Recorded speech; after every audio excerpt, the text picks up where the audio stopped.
Hello and welcome to pmclounge.com. In this quick video, we are going to understand what is above target. So above target is of course a part of your PMP result. So in a nutshell, we are going to understand your entire PMP result. Above target is of course a part of it. So what does someone mean when they say I scored above target in all three areas in my PMP exam? Stick around and we'll take a look at an actual PMP result to understand. All right, so here's a real life certification exam report from a person who took up the PMP exam, and we have of course hidden the personal information, but the person has scored above target. This is where the person is, you above target. So this is also one of the reasons for this is that the person scored above target in all three domains that PMP tests you on: people, process, and business environment. So the person did really well, of course, in this exam. Now, three things that you should know about this exam result are basically mentioned here, and we'll go over them one by one. What does this diagram mean? Performance rating categories, and how is your score determined? So let's talk about what this diagram means. And when it says what does this diagram mean, it is talking about this diagram. So it basically represents four different performance rating categories, which are needs improvement, below target, target, and above target.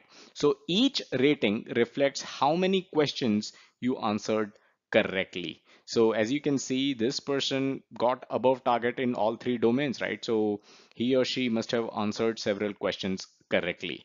But one thing to note is that all scores are considered preliminary until verified and confirmed by PMI.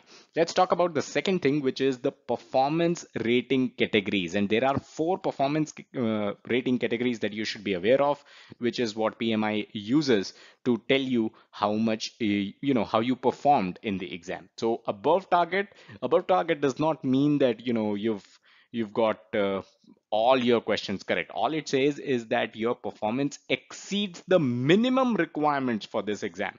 So above target does not mean that you've scored the maximum possible marks or maximum possible ratings in the exam, right? It only says that whatever is the minimum requirement, you've exceeded that.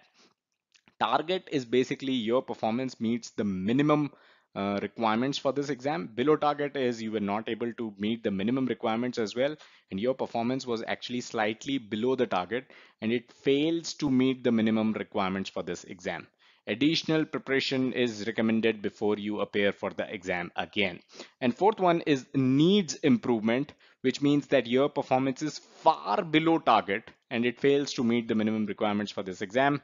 Additional preparation is strongly recommended before you take up the exam again. Now, here's something to note. These categories presented on this report, the categories presented on this report were created to help you see where you may need additional preparation.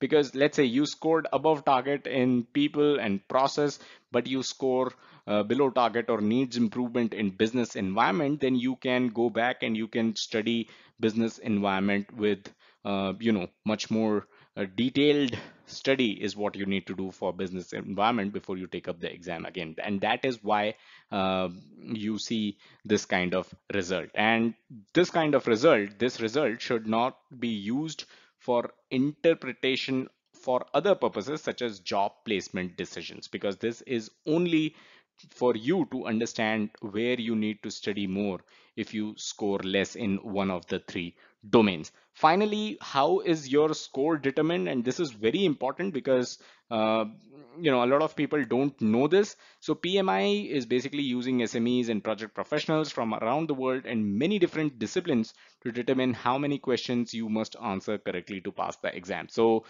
nowhere does it say that you need to answer so many questions, right? You need to answer X number of questions correctly to pass the exam. It doesn't say that. However, what it does say is that each scored question, because some questions are unscored as well in the PMP exam. So each scored question on the exam is worth 1 point. Important. Each scored question on the exam is worth 1 point, and your final score is calculated by totaling the points you have earned on the exam. The number of questions you answer correctly places you within one of the performance rating categories you see on this report, the four performance categories that we talked about, right? So each correct answer, which is of a scored question, gets you 1 point. It does not say that an incorrect answer gives you -1 or anything like that.